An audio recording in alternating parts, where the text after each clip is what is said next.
a lozenge, you sound fine. You just sound congested. Unless you want a lozenge. That's your choice. I think I'm good. Okay. Not great, but good.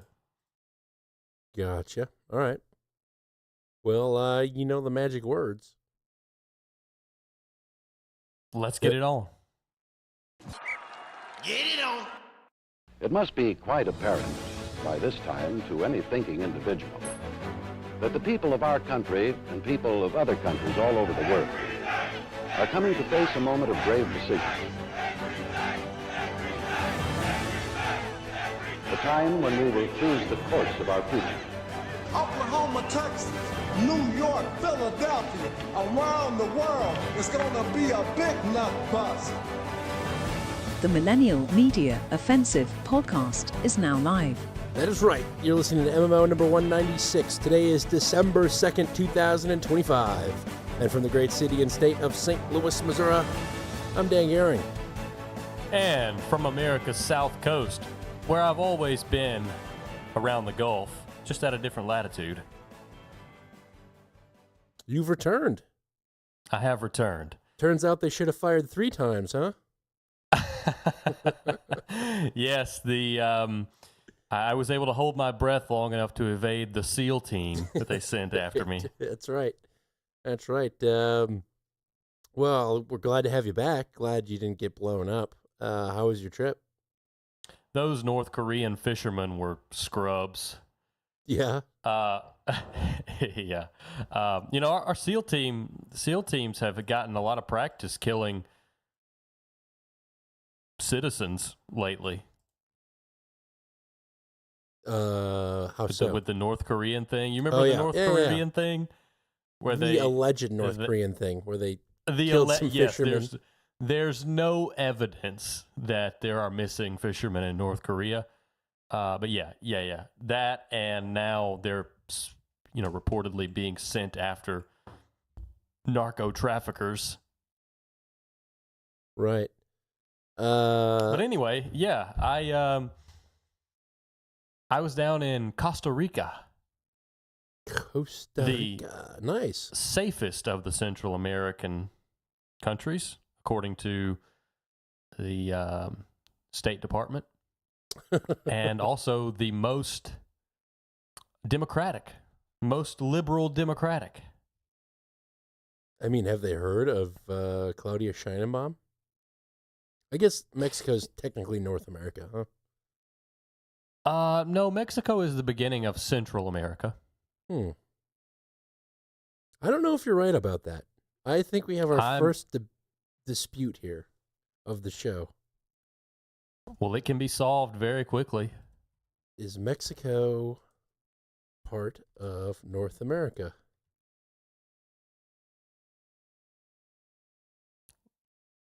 Ooh, you might be right. Yes. Oh. This is great. Wait a second now. Hold on. I've got varying shades of green to indicate Central America. But yeah, it appears Mexico is North America. So why haven't we taken it yet? What? What was that? I'm sorry, I can't hear you over this jingle. John G. Do was so wrong. I'm just kidding. I'm not going to do that to you. Why haven't we taken over Mexico? We're trying. Yes, yes, I'm aware. I don't know if it's us, though. We've talked about that before. But yeah, have you been to Costa Rica? I've not, no. I have smoked plenty of Nicaraguan cigars, though. Whoa, I was about to say, what have you been doing in St. Louis since I've been gone? Smoking Nicaraguans. They call it the back alley special. Not a whole lot. But how is when Costa Rica? Good dads get fed up? That's right. Yes, it's beautiful. They've got a lot of they're used to tourists. It was not like we were going somewhere that my infantile understanding of Spanish would have been a detriment. But we flew into San Jose and drove, which if you're ever trying to Google things in Central American or Spanish-speaking countries, one, Google Maps doesn't really work that well because it doesn't pick up what you're trying to tell it and match it with what's on the Google Maps. But also... It's because you have to go to Google Mapas. Map. Not as funny as you thought it was, but yes. I'm sleep deprived still. I'm not going to continue to complain about it, but I'm getting no sleep ever. So just always know that from now on. Okay, well, I will keep it in mind. You've got a new running headstone title, No Sleep Ever. That's right. But yes, if you're looking for things in San Jose, Costa Rica, you have to specify Costa Rica because there's San Jose, California. And I had to learn that lesson a couple of times. It says this is 20 hours to get to this restaurant by plane. Yes. And now that I'm thinking about it, I knew my intro was bad, but I didn't think it was geographically incorrect, but it absolutely was. That's the Caribbean Sea that I was on, not the Gulf. Close enough, you know. Well, it's been a long week. Yeah, I can imagine. Sounds like you brought a gift back with you, the one that keeps on giving. Yes. I think this was actually what I picked up from my daughter when we got back, because she was snotty when we got back, and now I'm snotty, so I'm just putting the pieces together there. But at least I did not bring back dengue this time. That was way worse than being a little congested. I can imagine the dengue fever. Is that from mosquitoes? I got it in Puerto Rico. Wow, you were really in that jungle. I was. We went to central Puerto Rico, Utuado to be exact. It's a great place. You should go. The food is fantastic. Yeah, you know, I like to go to the tourist place and then do one cultural event, and then sit on the beach. See, we got to San Juan in Puerto Rico, and the morning after we arrived, we were in the jungle in Puerto Rico, and there are very few tourists that venture into the center of Puerto Rico. There are some, and there are some tourist attractions there, but it's very much Rincon and San Juan that people tend toward in Puerto Rico. Well, it makes sense because what do they have in the jungle? A restaurant that serves coconuts and whatever they're able to shoot that day. Yeah, and it's pretty good. Pretty good. You got some nice waterfalls, some nice scenery. But anyway, so I saw that you did a solo show. I did do a solo show. Did you give it a listen by chance? I have not had time to give anything a listen. Oh, well, that's okay. Did I hear that you got the nod on the affiliate station? I got the nod on the affiliate station, yes, and they didn't read the title of the show for whatever reason. Oh, I can only imagine why. What well, I guess yours was better than mine. No, not necessarily. In fact, somebody donated and told me how gay my episode was. So there's that. Well, I'll be sure to listen with headphones. Sure thing. It involves some Nicaraguans in a back alley. Well, gross. You know, I asked around a little bit here and there, and you know, anytime you're in a place where you have people that live on tourism, they're going to try to be as polite to you and tell you what you want to hear, you know, as much as they can. But I did get one guy to talk about kind of the politics of the region with me. And I asked him if they liked Panamanians. He said, oh, yeah, Panamanians are good. And his answer was qualified with Panamanians are good. They have democracia. And I thought, okay, interesting. What about Nicaraguans? No, we don't like Nicaraguans.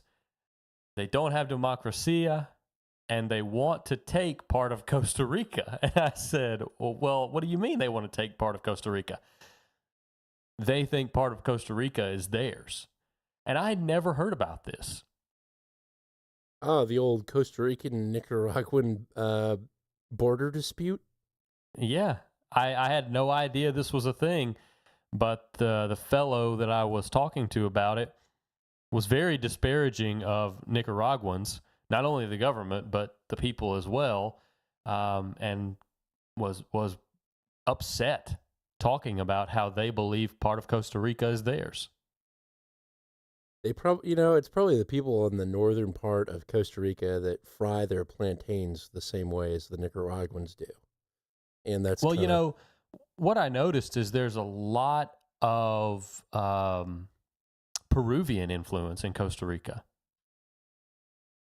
Peru. A lot of Peruvian peppers, Peruvian cooking styles, even the national song. I don't think it's an anthem technically. I guess you could call it an anthem, but the national anthem of Costa Rica, Yo Soy Tico, was influenced heavily by the artist who wrote its visit to Peru. Isn't Peru like a pretty relatively wealthy nation for South America? I'm not sure. I think I could see that being the case, and I think it has to do with their gold mining. But I could be completely off base with that. The only thing I know about Peru is that they have their own liquor. Like, they have this own kind of liquor, and if you ever talk to a Peruvian, they're like, you have to try it. And then you try it, and you realize it's pretty much a limey rum. Sorry, Peruvians. Sounds good. To all of our Peruvian listeners for my cultural ignorance, but that was what I took away from it. Yeah, the World Bank considers Peru an upper middle income economy. There you go. Yeah, doing pretty well for South America. And I think they play ball with the U.S., so they don't have to worry about regime change. Now, that being said, in rank of GDP per capita, number 1 is Uruguay, number 2 is Chile, number 3 is Argentina, number 4 is Brazil, and number 5 is Peru. So, yeah, literally middle. Who knew? I didn't know. Anyway, do you have any kind of South American stuff today? Yeah, I do. I've got a New York Post update on Venezuela, and then I have a video in the show notes that will stay in the show notes because it's in Spanish. But I think it's interesting for anyone who is trying to keep up with this to check out. It is a CNN interview of the Colombian president, and he talks a lot about the things that we've talked about here and some other interesting points that he has to make. But what I've got is a Venezuela update from the New York Post. That's my only clip. Maybe there's one more, but I think it's an ISO. All right. I'll let her rip. I think I might have the same one. President Trump issued a dire threat to Venezuelan President Nicolas Maduro. Yeah. Get out now. The Miami Herald first reported a readout of a call between the two leaders last week, where Trump told Maduro in no uncertain terms to leave Venezuela immediately in order to save himself and his family. During the call, Maduro allegedly demanded to maintain control of his military and receive global amnesty for any crime. That is when President Trump offered his blunt demand, and the call pretty quickly broke down from there. The news comes as President Trump announced over the weekend that he's shutting down Venezuelan airspace, quote, in its entirety. This is his latest move to stop a surge in drug trafficking out of that country. And the Trump administration is not only taking to the skies, but the seas as well. In addition to shutting down the airspace, the U.S. military has a lot of firepower in the waters around Venezuela. The USS Gerald R. Ford Carrier Strike Group has already been deployed to the Caribbean, and that group features 11 ships, over 70 aircraft, and 9 carrier air wings. Now, the buildup has sent reliable Venezuelan allies, Russia and China, slinking away to avoid anchoring President Trump. Word is that the two countries have decreased aid to Maduro to pretty much the bare minimum as a purely symbolic gesture. And back here at home, some lawmakers on both sides of the aisle have criticized the ramping up of force. Seems to be working. Countering the influence. While you were in the jungles of Costa Rica, actually, you're probably back by the time this was happening, but the whole story has been the second shot. Have you heard about the second shot? Yes. Is it a war crime? Is it, yes, I've heard of this, and it's the kill shot, basically, and I think this was the first drug boat that was struck. Hegseth personally, or not personally, but Hegseth, they're trying to pin Hegseth with ordering that the survivors be killed by a second Hellfire missile. Second Hellfire missile, or maybe SEAL team. I'm not sure exactly. It was I saw SEAL team to begin with. It was the second Hellfire, so they fired the same ballistics missile that they fired the first time around. The whole thing of it is kind of funny to me because it was like when they were on the boat, right?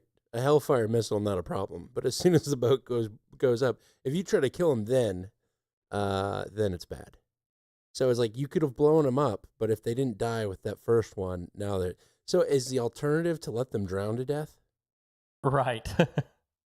That's what I would like to know. Yes. That's been the big story. This comes off as a very lame attack. Absolutely, it is. I mean, that was the thing. This is a war crime. After everything that we've done, now we're going to throw out the war crime claim because we shot a second missile at a boat that we had just shot a missile at 30 seconds prior. It just doesn't add up. But I agree with you. It's grasping at straws, trying to get the narrative. There really hasn't been a whole lot in the news lately, and I think they're just trying to get any story that can stick and stick it to Trump. But yeah, they're trying to peg Hegseth hard.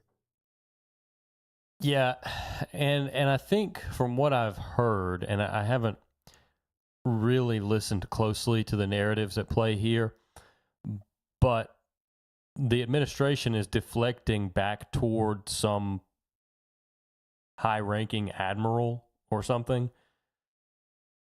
Yeah, the guy that was directly in charge of the mission. Right. And they have headlines. GOP Senator Hegseth is either lying about second boat strike or incompetent. That's what they want. They want those headlines. I mean, for what purpose, though? Just to get Hegseth out? Throw more dirt on the administration. I've been, my parents have been here for the past week and a half now, so I've been watching a lot more Fox News, or I guess through osmosis, I've been consuming more Fox News than anything else. But I've been watching a lot of CNN too, and it's the same information every hour. It's just different people reading it, interviewing the same person, time and time again, and that's CNN. That's like how CNN operates, and it's kind of like if you are watching it for an extended period of time, they really try to drill into your head certain facts and phrases. And this was like the whole day programming for CNN was Hegseth on the second strike. Interesting. And, Rand Paul is he's been up in arms about the first strike. Striking boats, period. I personally don't care. But yeah, they're grasping at straws hard. Throwing all the dirt they can. And this all goes back to something that we haven't uncovered yet. And I like the interview with the Colombian president because you know how last time we did a show together, which makes it sound like it's been forever, but it has been a week, 2 weeks. We kind of hit on this of, what's actually going on here. Is it oil? Is it not oil?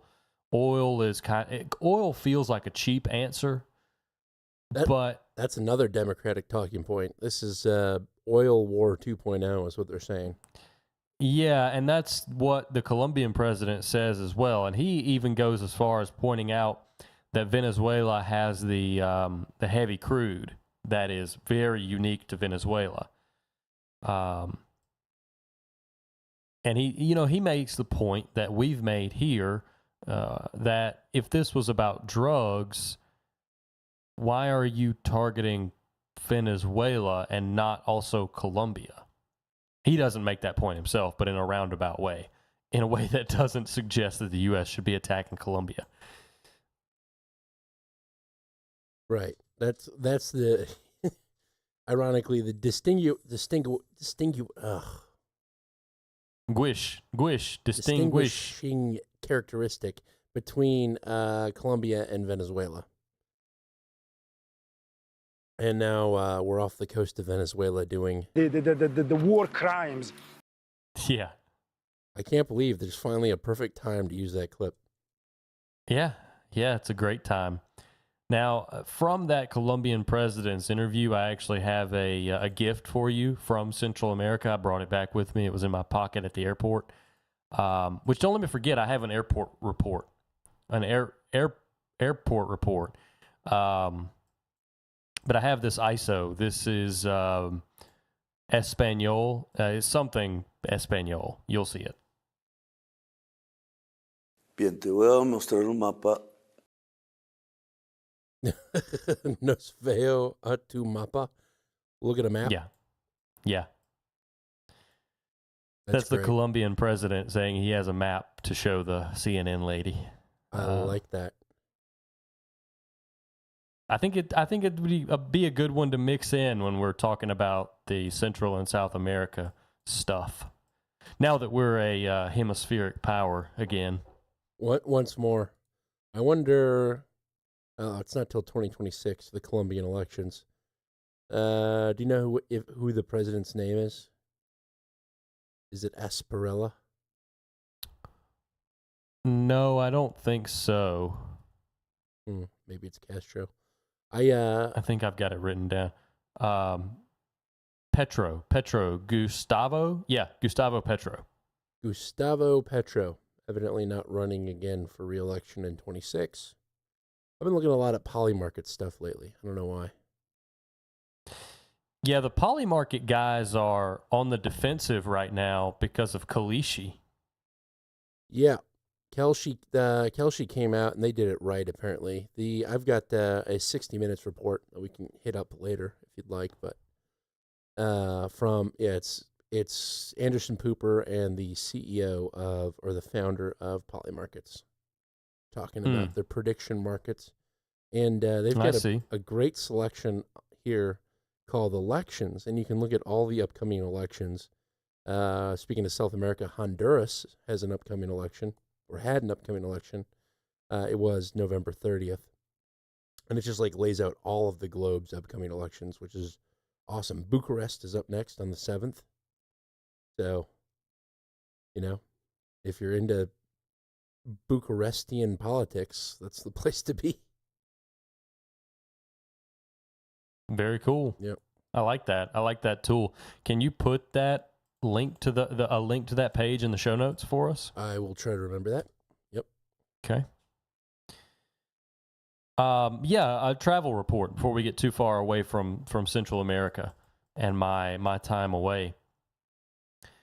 We had no trouble going down to Costa Rica. On the way back, we flew into Atlanta and then had a short flight to a second airport where we would be with Taylor's family for Thanksgiving. And we got delayed that night, and the pilots clocked out. The pilots can only fly 9 hours a day. And these pilots had gone to and from San Jose already in the day. They'd used 8 hours of their time, and they thought they'd be able to squeeze in this flight to the second airport. But by the time they got a new plane, because their plane had been struck by lightning, they clocked out on the runway. We were taxiing on the runway to take off, and the pilots timed out, had to park us, send us on our way. Got a hotel room at the Atlanta airport, got back up the next morning, caught a flight. Before we got on that flight the next morning, we're going through security. Have you seen the spinning hologram signs? No. It's a very fast spinning sign, and it's a video, but it is, I don't know exactly how it works. I couldn't tell exactly how it worked. But instead of it being a screen, the image appears to be floating because the actual medium that the content is on is spinning so fast that you can't see it. And it was a no weapons allowed sign in this case. But it just appears to be a hologram floating in from the ceiling. You know, a little arm coming down from the ceiling you can see, and then at the end of the arm, there's this hologram. And especially when you take a video of it, you can really see the flickering of the sign itself. But in person, it's actually a pretty neat little hologram sign. But anyway, that's not the point of this story. Okay, I was going to say, The geez, point- cool. Yeah, it is cool. It's cool. The point of this story is that for the first time in our travel, we've never